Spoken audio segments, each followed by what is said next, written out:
You have the perfect plan, the to-do list is ready, and you know exactly what steps you need to take to change your life. Yet, here you are, sitting on your couch, scrolling through your phone, watching the hours disappear while that heavy feeling in your chest grows. Why is there such a massive, frustrating gap between the person you want to be and the person you are being right now? It is one of the most painful experiences of modern life. You aren't lazy, and you aren't stupid. In fact, you're probably highly aware of your potential, which makes your inaction feel even more like a betrayal. You are stuck in the intention-action gap. Before we dive into the psychological glitch that is holding you back, make sure to hit the like button if you've ever felt like your own worst enemy. It helps other people find this community. Today, we're going to look at the hidden mental patterns that make your brain refuse to follow your own orders. Point number 1. The planning dopamine trap. One of the main reasons you stay stuck is that your brain has found a way to cheat the reward system. When you sit down and plan your future, when you write out that workout routine or organize your new business idea, your brain releases a hit of dopamine. It feels good. It feels like progress. In that moment, your brain actually confuses the act of planning with the act of achieving. You feel the rush of the new you without having to do any of the hard work. However, once the planning is over and the actual work begins, the dopamine levels drop. Now, the task looks boring and heavy. You've spent your mental energy on the dream, leaving nothing left for the reality.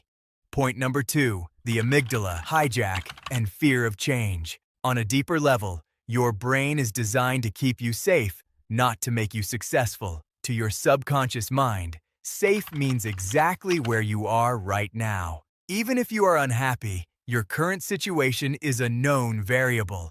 When you decide to take massive action, you are signaling to your brain that a major change is coming. This triggers the amygdala, the part of your brain responsible for the fight or flight response. It begins to broadcast subtle messages of anxiety and restlessness. You start to feel an itch to check your phone or a sudden urgent need to clean the kitchen. Your brain is literally trying to distract you back into your comfort zone to protect you from the danger of becoming someone else. Point number 3, the weight of all or nothing thinking. You tell yourself you're going to start studying for 4 hours every day, but then Monday morning comes.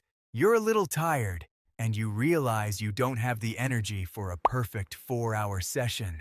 Because you can't do it perfectly, your brain decides it's better to do nothing at all. This is all or nothing thinking.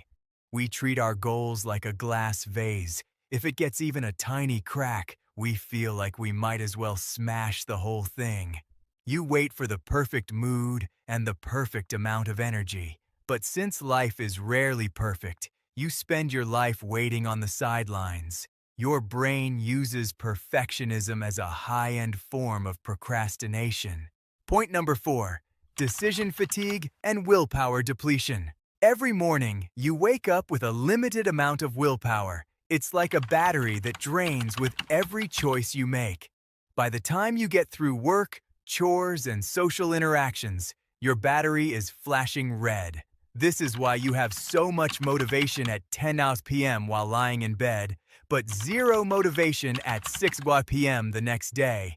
When you have a vague goal like, work on my project, your brain has to do extra work to figure out exactly what to do first.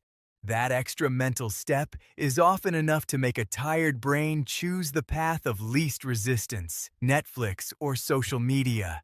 The core truth is that you have been waiting for motivation to arrive before you start. You've been treating motivation like a prerequisite, but in reality, motivation is a byproduct of action. You don't do things because you feel like it. You eventually feel like it because you started doing them. Your brain is a survival machine that prefers the couch over the climb, but you are more than just your brain. You've spent enough time being a spectator in your own life. You don't need more information. You just need to prove to yourself, just for today, that your intentions finally mean something. If this helped you understand your mind better, consider subscribing for more Psychology Explained simply. Now, put the phone down and do the one thing you've been avoiding. You already know what it is.